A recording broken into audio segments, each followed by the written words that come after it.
안녕하세요.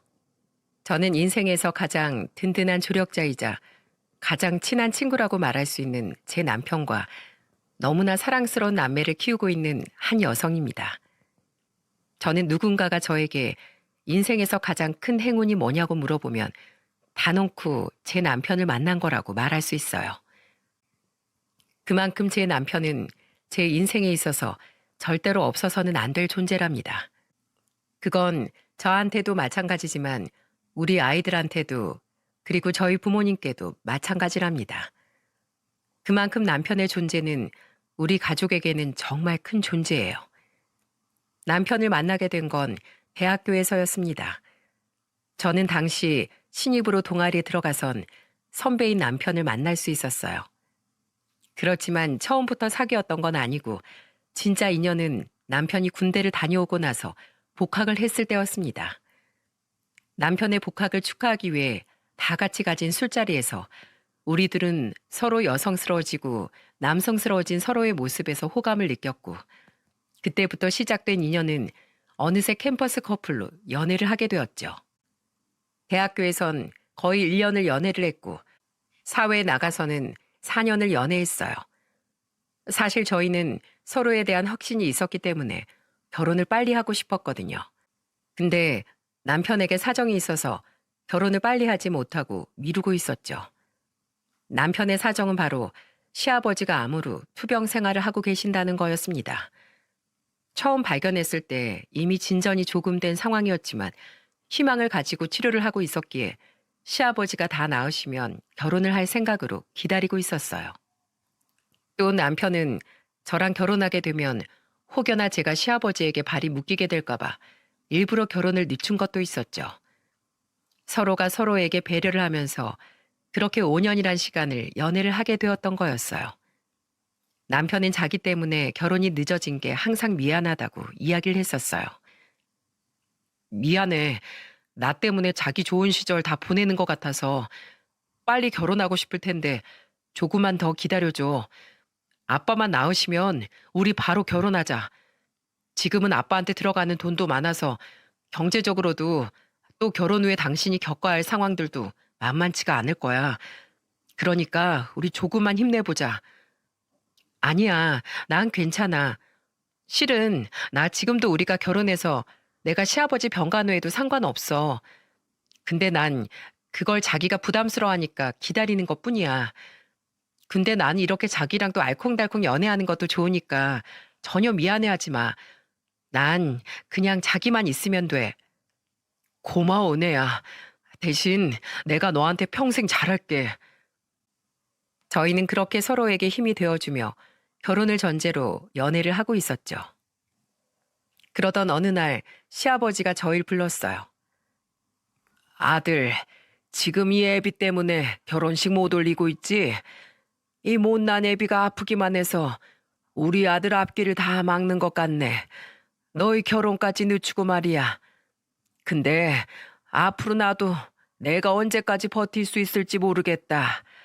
그래서 말인데 너희 둘 다 결혼 생각까지 하고 있는 게 맞다면 이제는 결혼해라.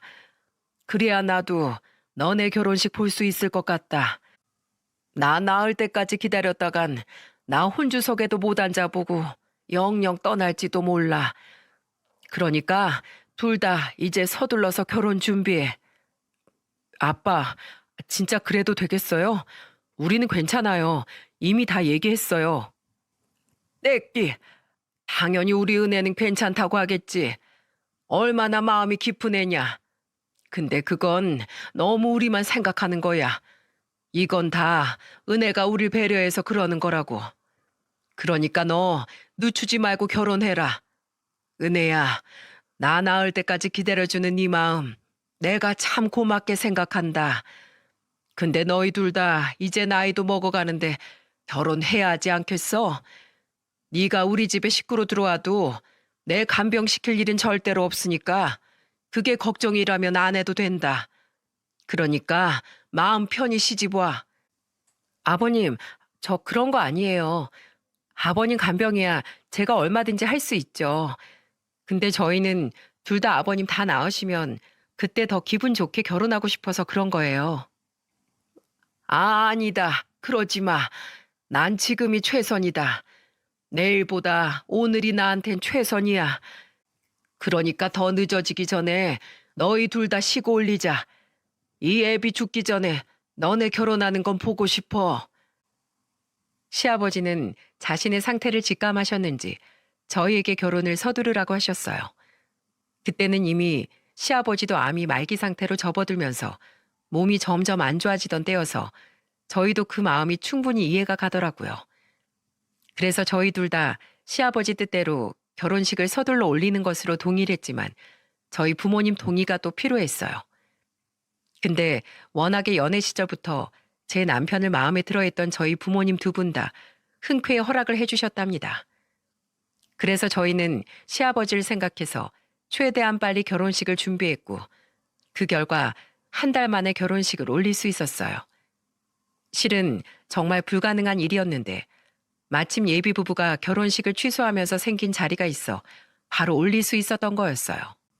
시아버지는 결혼식장에 휠체어를 탄 채로 오셨고 결혼식 내내 너무나도 행복해 하셨습니다. 그리고 그게 시아버지의 마지막 모습이었죠. 저희가 결혼하고 난 뒤 2주 후에 시아버지는 돌아가셨어요. 돌아가시기 전에 시아버지는 이런 말씀을 해주셨습니다. 너희들 결혼하는 걸 볼 수 있어서 내 얼마나 감사한지 모르겠다. 난 이제 여한이 없어. 정말 고맙다. 이제 행복하게 잘 살아. 결혼식 날 이렇게 말씀해 주신 것이 거의 시아버지의 마지막 유언이 되었다고 할 수 있을 만큼 조용히 누워 계시다가 마지막에도 조용히 눈을 감으셨어요. 그런데 남편은 그리 많이 슬퍼하지 않았어요. 왜냐하면 그동안에 시아버지가 편찮으기 시작하면서부터 결혼식 날까지 정말 많이 울었거든요. 그날은 거의 양가 가족의 하객들까지 전부 다 눈물 콧물을 다 쏟아낼 만큼 눈물의 결혼식이었기 때문에 정말 후회 없이 시아버지를 보내드릴 수 있었어요. 대신 홀로 남으신 시어머니가 많이 힘들어하셨죠.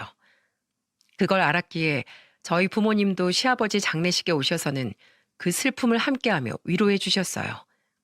그리고 더 의외였던 건 저희 부모님 두 분 다 장례 내내 함께 해주시면서 빈소를 지켜주셨다는 거였죠. 사실 그렇게까지 안 해도 되는 거였는데 워낙 저희 둘 다 연애 때부터 서로 잘 알아오셨던 분들이라 그런지 시아버지가 가시는 길에도 끝까지 함께 해주시더라고요. 이때는 제 부모님인데도 불구하고 참 감사하던 거 있죠. 그렇게 시아버지를 보내드리고 나서 시어머니도 안정이 되어가고 저와 남편도 결혼 생활을 잘 해나가고 있었어요. 저희가 사는 집은 크고 좋진 않았지만 저희 수준에서는 잘 골라서 충분히 만족하면서 살 수 있을 만한 곳이었어요. 오히려 좁아서 둘이 꼭 붙어 있을 수 있어 좋더라고요. 사실은 결혼 준비하면서 저희 아빠가 집을 해주신다고 했었거든요. 시댁은 시아버지 투병이 길어지면서 결혼 자금을 댈 수 있는 형편도 아니었고 그 사실을 미리 알고 있던 저희 아빠가 저희 부부 신혼집을 해주신다고 하신 거였죠.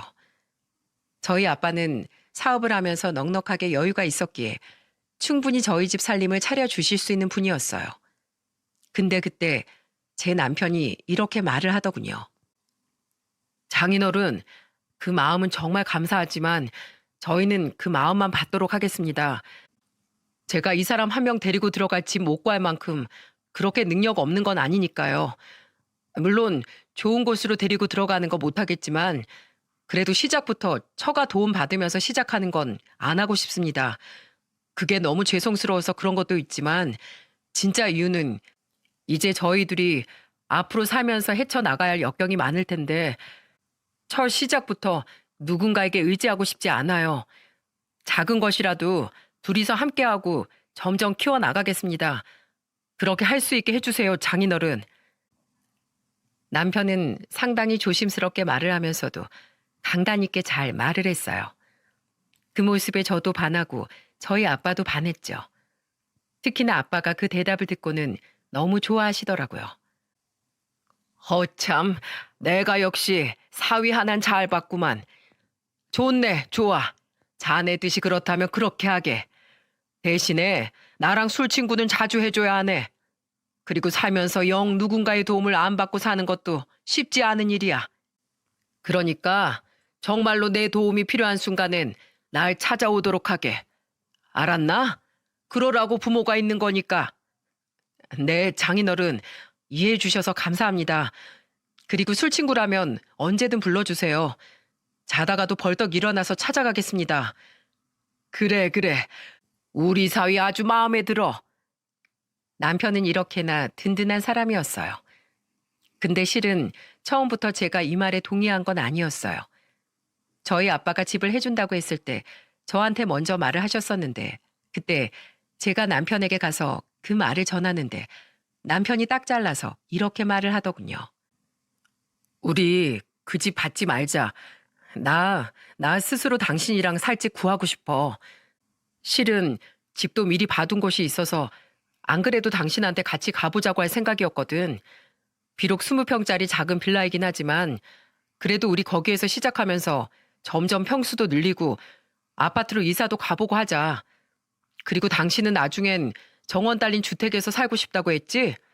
우리 하나씩 해서 그것까지 해보자. 아이 참, 뭐하러 그런 고생을 사서 해. 아빠가 집 해주신다는데. 그리고 20평짜리 빌라면 너무 작은 거 아니야? 나 더 좋은 집에서 살고 싶은데. 왜 그런 소리를 해? 20평짜리가 뭐 어때서? 거실이 있고 방 2개면 우리 둘이서 살기엔 충분하지. 그러니까 그런 소리 마. 당신 나 못 믿어? 나 어떻게든 당신 책임지면서 살 거야. 그러니까 나만 믿고 따라와줘. 내 목표는 차근차근 우리 힘으로 당신이 살고 싶다는 정원 딸린 집까지 가는 거야. 그리고 그 집에서 당신이랑 앞으로 태어날 우리 자녀들이랑 끝까지 행복하게 사는 게 내 꿈이자 큰 목표야. 그러니까 우리 그거 둘이서 잘 이뤄나가보자. 내가 잘할게.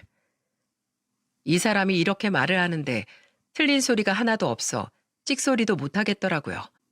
근데 이 말을 듣는데 남편을 너무 잘 알고 있는 저였던지라 허황된 소리가 아니라는 게 다 알아져서 정말 든든함을 느낄 수 있었어요. 덕분에 남편 하나 믿고 결혼식까지 올릴 수 있었죠. 그리고 그 뒤로는 저도 이 사람 못지않게 정말 좋은 아내, 좋은 며느리가 되고 싶어서 열심히 노력을 했답니다. 그래서 일부러 시어머니와 붙어 다니면서 정말 많은 걸 배웠어요. 특히나 저희 시어머니가 음식 솜씨가 상당히 좋으신 편이라 제가 진짜 많이 배울 수 있었죠. 어머님, 저 미역국 끓이는 법 좀 알려주실 수 있으세요? 제가 얼마 전에 남편 생일이라고 미역국을 끓여줬는데 진짜 너무 맛이 없던 거 있죠? 어머님 레시피면 무조건 성공할 것 같은데 저 좀 가르쳐 주세요. 네? 아이고 기특해라. 너도 사는 게 바쁘면서 남편 생일 미역국까지 챙겨줬어? 알았어. 우리 며느리가 가르쳐 달라는데 알려줘야지. 시어머니는 저를 많이 아껴주시고 예뻐해 주셨기 때문에 제가 무얼 하든 다 기특하다고 말씀해 주시면서 성심성의껏 알려주셨어요.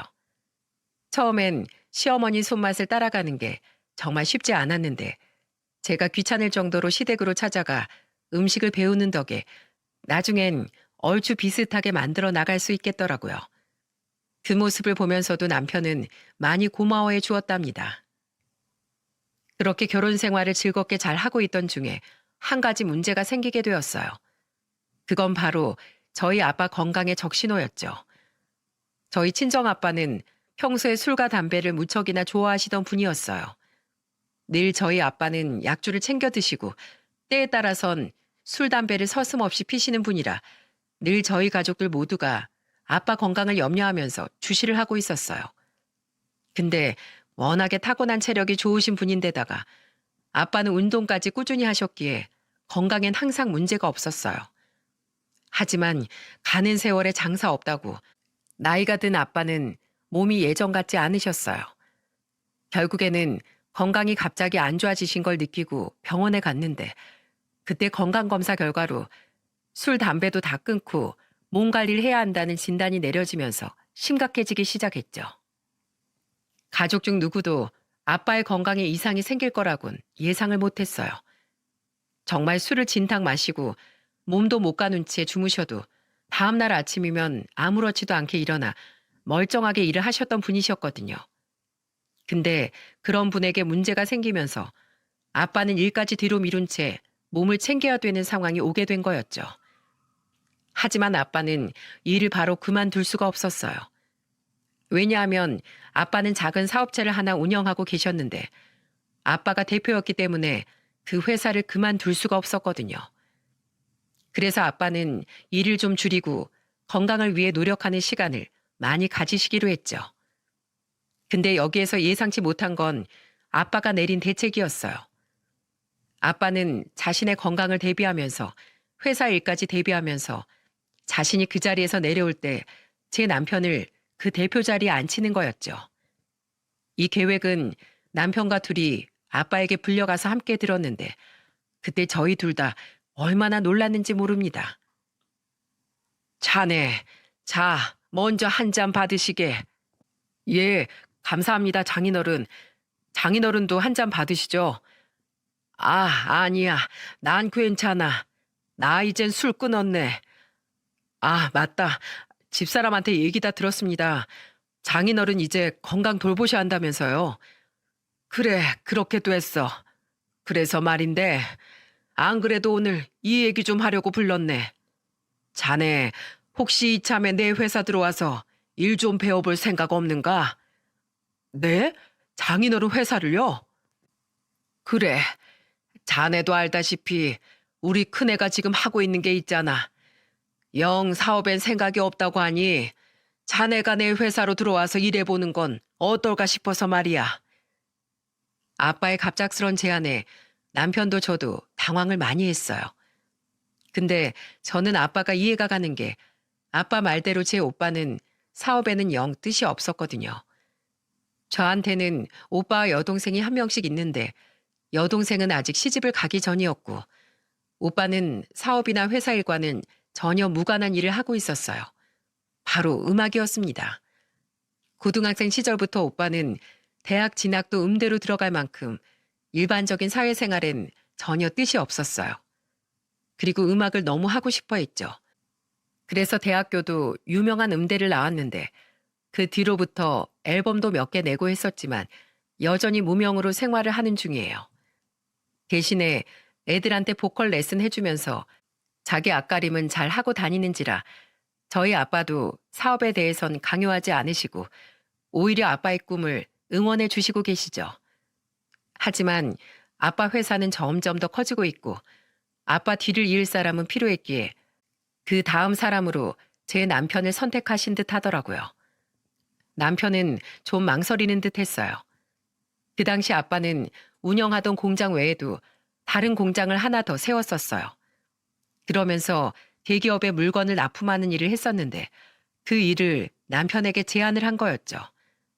그때가 남편이 한 회사를 오래 다니면서 거의 10년이 넘어가는 시기였던지라 남편은 이미 자리도 잘 잡은 상황에서 한 번도 해보지 않은 일에 대한 제안이 좀 갑작스러웠던 것 같아요. 그래도 남편은 거절은 하지 않고 생각을 해본다고 하면서 고민하는 시간을 좀 가졌었습니다. 그러던 와중에 저희 첫째가 초등학교에 입학을 하던 때였어요. 남편과 저 둘 다 첫째 딸아이의 입학식에 참석하기 위해 학교를 갔는데 교문 앞에서 예상치도 못한 분들을 마주치고 말았죠. 그건 바로 저희 부모님이었답니다. 어머, 엄마 아빠, 여긴 어쩐 일이세요? 여긴 어떻게 왔어요?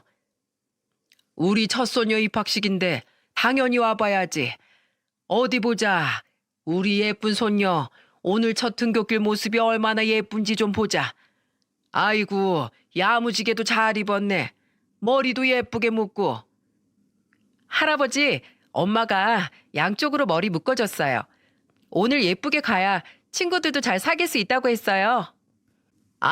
그렇지, 그렇지. 우리 소녀 너무 예뻐서 친구들이 막 몰리겠는데. 저희 아빠 엄마는 너무 기특해 하면서도 또 준비한 선물을 내주셨죠. 그건 제 아이의 책가방이었어요. 저희가 이미 사준 걸 메고 있었지만 아빠는 그 안에 필통부터 시작해서 공책, 연필 등 아이에게 필요한 학용품을 잔뜩 준비를 해서는 또 주셨어요. 그걸 받는 우리 딸이 또 그렇게 좋아하더라고요.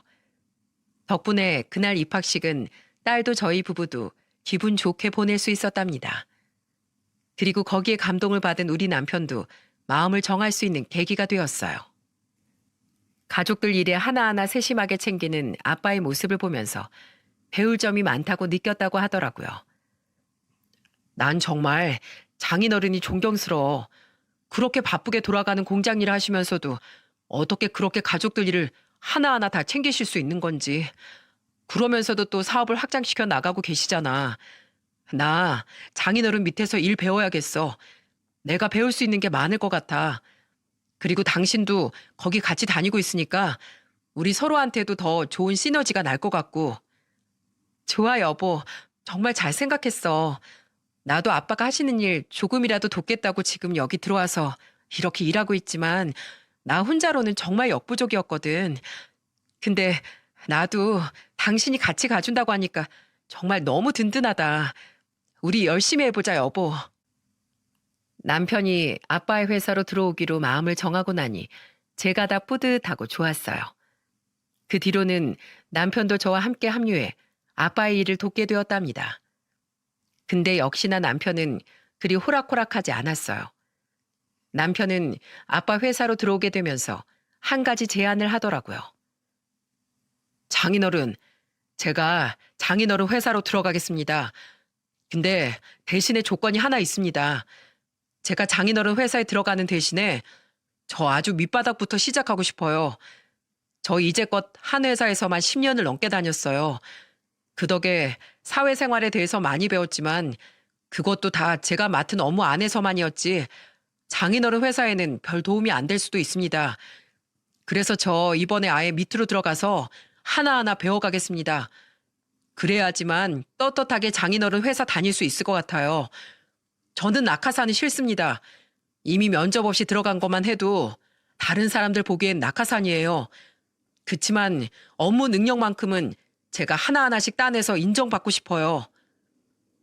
남편의 생각에 아빠는 무척이나 많이 놀라워했어요.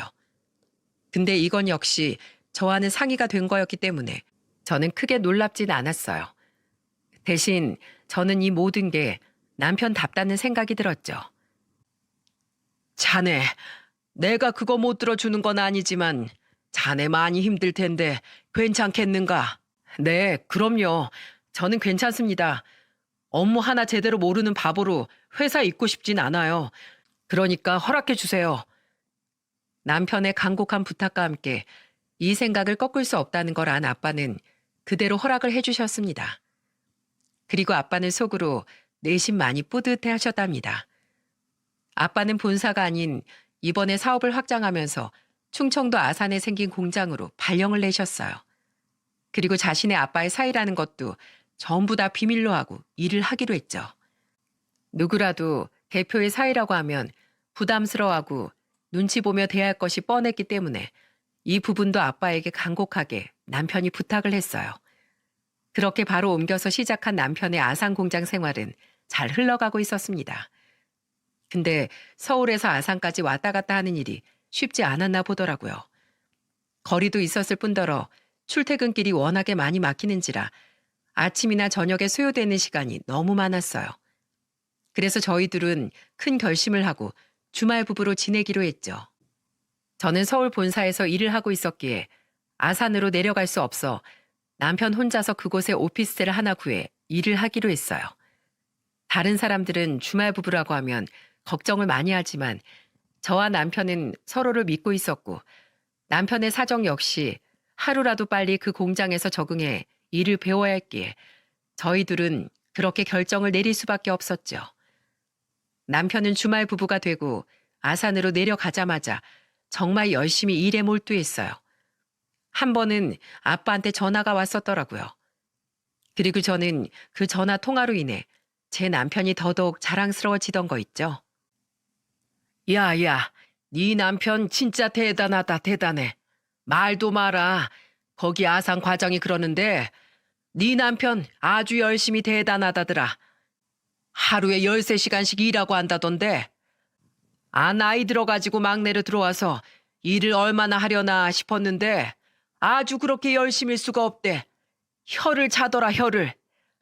아빠, 난 우리 남편 그런 줄 알았는데 우리 남편이 원래 뭐 하나 하기로 작정하면 끝을 보는 성격이라 아마도 엄청나게 열심히 하고 있을 거야. 그러니까 아산까지 내려가 혼자 지내고 있지.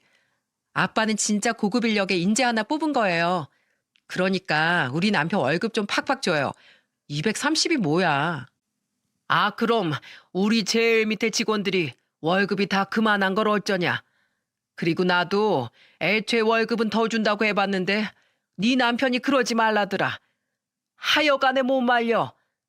그래도 내가 우리 사이 때문에 아주 든든하다, 든든해. 아빠는 수시로 남편이 일을 잘하고 있는지 은근히 지켜보고 있었는데 틈날 것 없이 너무 잘하고 있으니까 내심 많이 뿌듯하신 듯 했어요. 그렇게 한 넉 달 정도가 지나게 되었습니다. 남편은 다행히도 공장에 적응을 잘해서 웬만큼 자리를 잡은 듯 했어요. 넉 달 정도면 아직 신입인데도 남편은 정말 열심히 했기 때문에 그 공장에서도 인정을 받고 자리도 잘 잡을 수 있었죠. 그런 상황에서 저희 결혼 기념일이 다가오게 되었어요. 당시는 무려 10주년이었기 때문에 그냥 평범하게 넘어가기가 싫더라고요.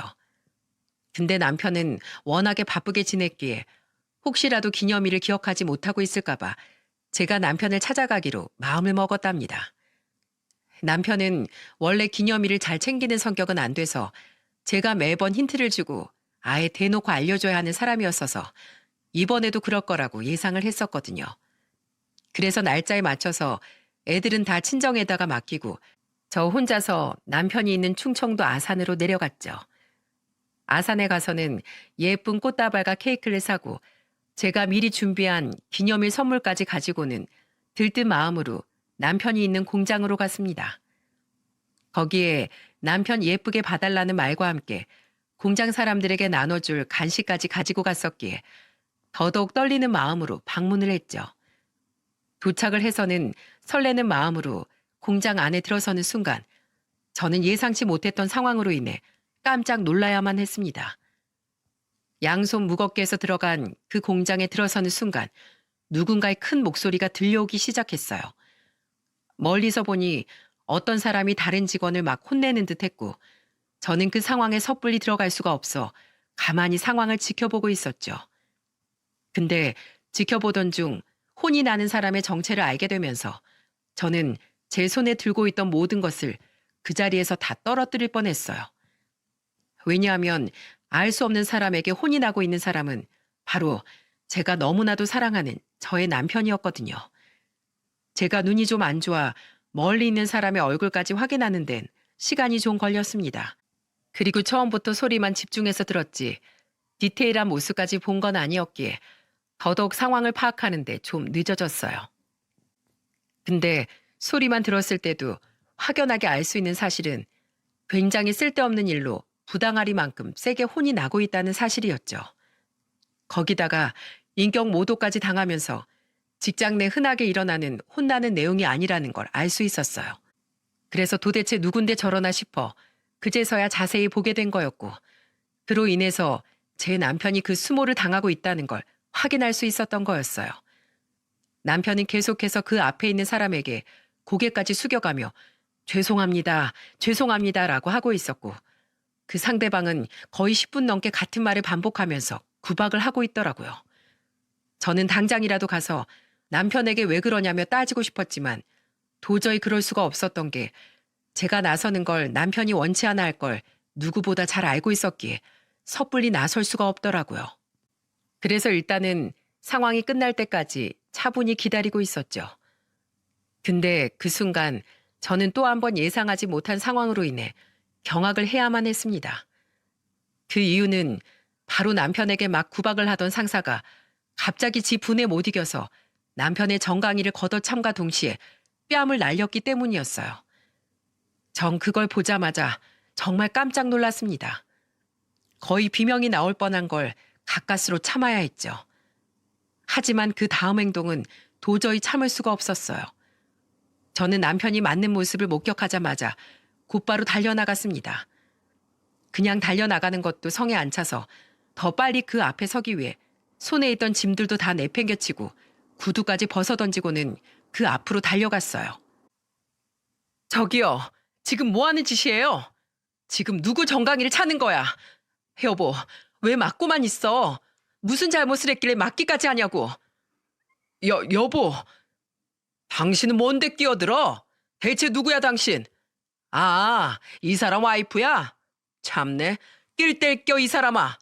지금 내가 밑에 직원 훈계하는 거 안 보여? 남편은 생각지도 못한 저의 등장에 깜짝 놀라워했어요. 그리고 그 상대방은 저한테까지 무시하는 말투를 보이며 오히려 왜 끼어드냐며 화를 내고 있었죠. 저는 그 모습에 더 분노가 올라왔어요. 뭐라고요? 당신 지금 말 다 했어? 밑에 직원 훈계할 때 정강이랑 뺨 따고 때리면서 훈계해도 된다고 누가 그래? 어디서 감히 손찌검이냐고? 아, 당신 누구냐고? 그건 내 회사에서 내가 알아서 해, 이 아줌마야. 그리고 당신 여기 왜 들어왔어? 여긴 직원 아니면 못 들어오는 곳인데. 저기 안 보여? 통제구역. 어디서 굴러 들어와가지고 감히 이래라 저래라야? 당신 불법 침입으로 경찰서 끌려가고 싶어? 어? 이 사람은 저한테까지 화를 내면서 급기야는 제 어깨를 툭툭 밀치면서까지 말을 했어요. 그 모습을 보더니 그제야 남편이 제대로 나서기 시작했습니다. 저기요 대리님, 아무리 그래도 몸 터치는 하지 마시죠? 이 사람 제 와이프입니다. 아까 여보 소리 하는 거 못 들었어요? 들었지. 근데 뭐? 네 와이프인데 뭐? 여긴 대통령이어도 허가 없이 못 들어오는 곳이야. 그리고 감히 날 말려? 야, 너 진짜 돌았어? 그래도 여자를 밀치면서 말하는 건 아니잖아요. 저한테만 하세요, 저한테만. 왜 엄한 사람한테 그럽니까? 자꾸 이러시면 저 가만 안 있습니다. 이야, 이젠 이게 아주 까부네. 꼴랑 네 마누라 왔다고 지금 나한테 개기냐? 어? 이게 아주 허세를 잔뜩 부리네. 왜? 와이프 앞에서 꼽당하니까 자존심 상하냐? 어? 야, 근데 그게 네 위치야. 뭘 어쩌겠냐? 그 나이 먹고 말단 신입으로 들어왔으면 그냥 조아리고 살아. 알아들었어? 어? 이따위로 까불지 말고. 이 사람은 또 한 번 남편을 무시하면서 어깨를 밀치며 말하더군요. 거기에 더 화가 난 저는 흥분해서 확 질러버렸습니다. 그 자리에서 남편을 밀치는 그 인간에게 달려가 소리를 지르면서 제가 오히려 더 세게 밀쳐버렸죠. 내 남편 건들지 말라고 했지? 저의 밀침에 크게 휘청이던 이 남자도 점점 더 흥분을 하기 시작했습니다. 그리고는 그때부터는 타겟을 저한테 바꿔서 막말을 하더라고요. 야, 너 뭔데? 이것들이 아주 쌍으로 가지가지하네. 야, 너 누구야? 대체 누구냐고? 누군데 기어들어와서 난리야?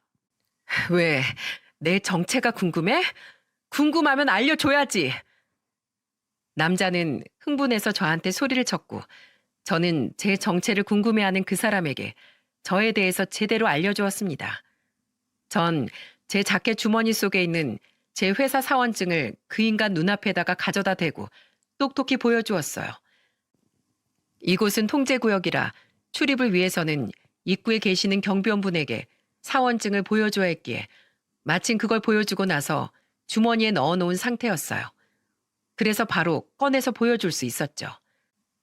그 사원증에는 제 이름과 함께 회사 직함이 적혀 있었고 그 사원증을 보자마자 그 인간은 깜짝 놀라더니 급기야는 벌벌 떠기 시작하는 거 있죠.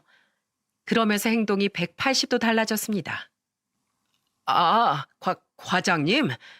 네, 저 강은혜 과장입니다. 제가 본사 사람이라 몰라보셨나 본데 저 본사에서 온 강은혜 과장입니다. 아니, 어떻게... 당신 여기 들어온 지 얼마나 됐어요? 당신 대리라고? 대리 정도 됐으면 여기 들어온 지도 꽤 됐을 텐데 직원 교육을 지금까지 그따위로 시켰어요? 아니지. 지금까지 회사 생활 그렇게 해온 거예요? 밑에 사람들 부당하게 갈구면서? 그게 아니라 이 친구가 작업 실수를 좀 해서. 실수를 했으면 그 실수한 것에 대해서만 혼을 내야지. 왜 애먼 사람을 때리냐고요, 때리길. 그리고 내가 여기 들어오면서 다 들었는데 당신 내 남편한테 인격 모독까지 했잖아. 어? 그게 어디 작업 실수 때문에 혼낸 거야? 아니잖아. 꼴 보아하니까 한두 번도 아닌 것 같은데. 죄송합니다. 제가 진짜 평소에는 안 그러는데 이번만, 진짜 이번만 그런 겁니다. 과장님. 믿기지도 않는 말을 하는 이 인간을 보면서 저는 여전히 분이 안 풀려서 이 인간에게 최후의 한 방을 날렸습니다. 그리고 역시나 그 인간은 저의 최후의 말을 듣자마자 거의 까무러치다시피 했어요. 그리고 당신, 이 사람, 당신이 그렇게 함부로 대할 수 있는 사람이 아니야. 알아? 내 남편이 누군지 알아? 내 남편, 이 회사 대표 사위야. 무려 대표 사위라고. 아니, 뭐라고요? 대표님 사위라고요? 그럼 과장님은 대표님 따님? 이제야 머리가 돌아가네요. 이 사람, 당신이 함부로 얕보고 그렇게 막대해도 되는 사람 아닌 거 이제 파악됐어요? 내 남편 충분히 당신 상사로 들어올 수 있었는데 밑바닥부터 배워보겠다고 신입으로 들어온 거예요. 그런 사람한테 감히 당신이 함부로 대해? 딱 봐도 자기보다 나이 많아 보이는 내 남편한테도 그러는데 그 아랫사람들한텐 얼마나 더 심하겠어? 당신, 내가 철저하게 조사할 거야. 내 남편이 지금까지 당한 수모, 그리고 내 남편 외에 다른 사람들이 당한 수모까지 내가 철저하게 조사해서 다 갚아줄 테니까 딱 기다리고 있어. 안 됩니다. 안 됩니다, 과장님. 제가 큰 실수했습니다. 제가 원래는 진짜로 안 그러는데 제가 오늘은 좀 예민한 날이라서 그래서 그랬어요, 과장님. 저 한 번만 봐주십시오. 예민하다고 사람을 쳐? 그게 말이 돼요? 당신, 내가 대표님한테 그대로 보고할 거야. 각오 단단히 하고 잘릴 대기하고 있어. 안 돼요, 과장님. 제발요. 저 처자식이 2명이나 있습니다. 아직 초등학교도 다 못 갔어요. 제가 저희 집 가장입니다. 그러니 한 번만 봐주세요. 집에 있는 제 와이프랑 처자식을 생각해서라도 좀 봐주세요. 네? 저는 막 흥분을 하면서 말을 했어요.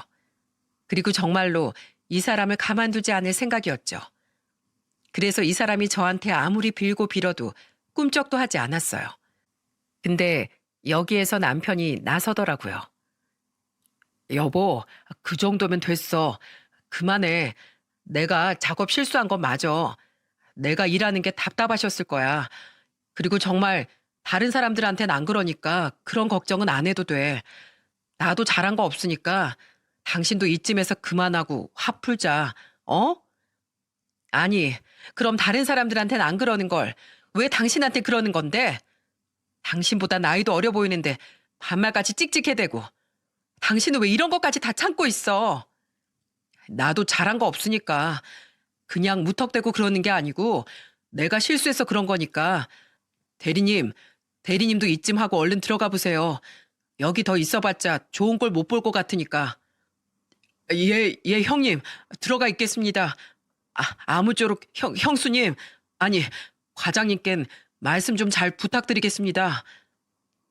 이 대리라는 사람은 그전까진 제 남편에게 야, 너 거리면서 반말을 해댔으면서 남편의 정체를 알고 나자마자 형님 하면서 완전히 군기가 바짝 들어선 주랭랑을 쳐버렸습니다. 만약 제3자가 이 상황을 지켜보고 있었더라면 배꼽이 빠지도록 웃었을 거예요. 그만큼 우스웠거든요. 여보, 지금까지 이렇게 일했던 거야? 왜 나한테 그동안 말을 안 했어? 그리고 이렇게까지 당할 건 아니었잖아. 아유, 회사 생활이 다 그렇지 뭐. 공장 일이라는 게 그렇더라고. 하나 실수하면 일이 다 어그러지다 보니까 작은 실수도 나오면 안 되더라. 그러니 다들 예민하게 굴 수밖에 없는 거지. 그런 곳에서 내가 실수를 했으니 혼나는 게 맞아. 물론 때린 건 잘못한 거지만 나도 뭐 잘한 거 없으니까 넘어가자. 그리고 부탁인데 장인어른께는 말씀드리지 말아줘. 그냥 우리 선에서 해결하고 끝내자. 이런 상황에서도 남편은 남의 탓을 하는 게 아니라 자신의 탓을 하는 걸 보면서 진짜 대단하다는 생각이 들었어요. 게다가 남편은 그 사람에게 처자식이 있는 것까지 다 생각을 해서 저한테 그런 부탁을 했던 것 같았어요. 역시나 남편이다라는 생각을 하게 되면서 또 한 번 남편에 대한 존경심이 생겨났죠. 그렇게 그 사건을 한 번 넘긴 뒤로 남편의 회사 생활은 이전과는 완전히 달라지게 되었어요. 저희에게 호되게 혼난 그 대리라는 사람이 공장에다가 남편이 대표의 사이라는 사실을 다 알렸기 때문에 그때부터는 다들 남편에게 엄청 잘해왔었거든요. 근데 남편은 그걸 상당히 난감해하고 부담스러워했어요. 왜냐하면 주변에서 남편에게 잘 보이기 위해 노력하고 아부성 멘트를 날리는 사람들이 많아졌거든요. 그래도 긍정적인 부분은 남편이 나이 들어 늦게 신입으로 들어왔다고 무시하던 사람들이 은근히 있었는데 그 사람들의 태도까지 싹 바뀌게 되면서 비꼬고 꼽주는 것이 아니라 정중하고 깍듯하게 업무에 대해 알려주었기에 남편은 1년 반이라는 짧은 시간에 공장의 전반적인 업무에 대해 다 파악을 할 수 있었어요. 남편 또한 열심히 노력을 했기에 밤낮 없이 업무에 대해 파악하면서 배워가며 일을 한 결과 공장 구석구석까지 잘 아는 직원으로 성장할 수 있었죠. 덕분에 저희 아빠 입에서는 남편에 대한 칭찬이 마를 날이 없었어요. 근데 여기에서 하나 더 놀라운 일이 더 있었습니다. 남편은 공장 일을 열심히 배워 능력치를 쌓은 덕에 빠르게 본사로 발령을 받을 수 있었는데 그때 저희 아빠가 이런 말을 하던 거 있죠. 자네, 공장 다니면서 초반에 괴롭힘 좀 당했었지? 네? 아니, 장인어른 그 얘기를 어떻게... 아빠, 알고 있었어요? 근데 왜 저희한테 말을 안 했어요? 이 애비가 내 회사에 대해서 모르는 게 있던 적이 있었냐? 다 알고 있지. 그리고 원래 이런 얘기들은 더 소문이 빨리 퍼지는 법이야. 은혜 네가 아산에 내려갔을 때 대리 하나 잡았다면서 거기 직원이 그 모습을 봤나 보더라. 그걸 아산 과장한테 말을 했나 본데 그게 내 귀에까지 들어왔어. 그래서 너희들 몰래 그 직원 불러다가 얘기까지 했었다.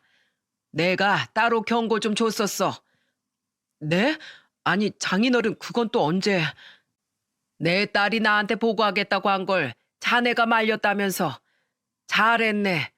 사회생활이란 게 원래 다 그런 거지. 이런 꼴 저런 꼴 다 보면서도 살아내야 하는 게 사회생활 아니겠는가?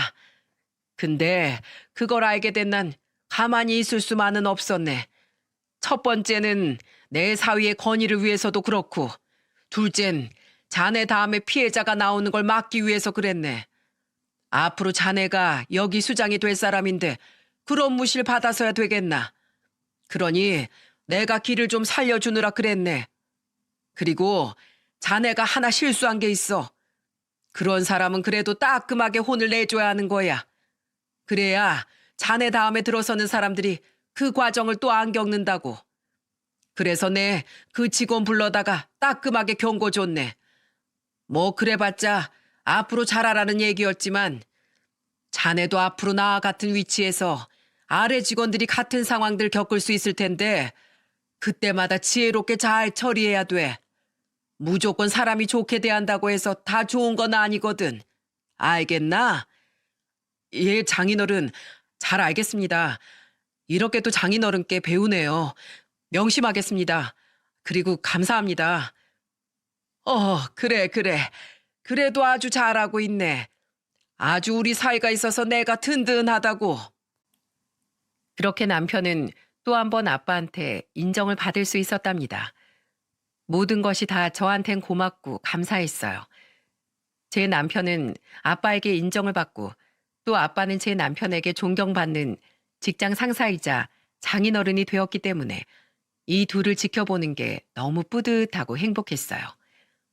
그 뒤로 남편은 본사에서 일을 하면서 서울과 아산 공장을 담당하는 총 책임자 역할을 맡아서 하게 되었어요.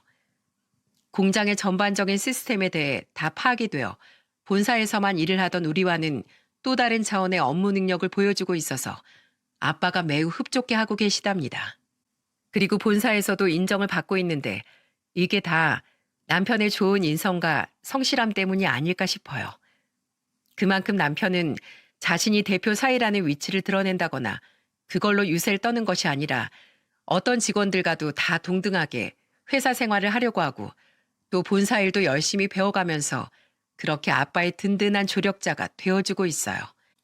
게다가 제 남편을 막대했던 대리와도 이제는 사이가 다 풀어져서 그 대리라는 사람이 지난날의 어리석음을 후회하면서 충분히 제 남편에게 잘하고 있더라고요. 그리고 남편이 그 일 이후에는 밑에 사람을 어떻게 대해야 하는지에 대한 교육도 단단히 시켜놔서 지금은 밑에 직원들을 하대하는 것이 아니라 같은 직원으로서 존중하고 배려하며 일을 하는 사람으로 바뀌었다고 해요. 그것뿐만이 아니랍니다. 남편은 공장 사람들의 경조사까지 다 챙기면서 정말 좋은 상사가 되었죠. 그걸 보면서도 역시 회사의 수장이 될 만한 자질이 충분하다는 걸 느끼고 있답니다. 또 그건 저만 느낀 게 아니라 아빠도 함께 느끼셔서 남편에게 조금씩 자신의 일을 맡기면서 점차적으로 회사 내 입지를 늘려주고 계시는 중이랍니다. 그러면서도 제 남편은 가정에도 충실히 하고 있어요. 이제는 서울 본집에서 다 같이 지내고 있는데 그동안 많이 못 놀아줬다며 우리 딸이랑 아들하고 얼마나 많은 시간을 보내주고 있는지 때로는 제가 말리기도 해요. 회사에서도 그렇게 피곤하게 일을 하면서 또 애들한테 시간 다 뺏기고 싶냐면서 말이에요. 그럴 때면 저희 남편은 꼭 이렇게 말을 해준답니다. 여보, 뭐랬어, 내 꿈이.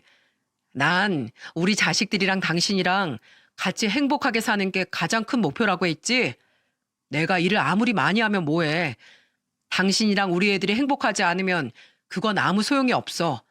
그러니까 나 말리지 마. 난 지금 제일 행복한 일을 하고 있는 거라니까. 그리고 나 믿고 여기까지 와줘서 정말 고마워. 그리고 사랑해.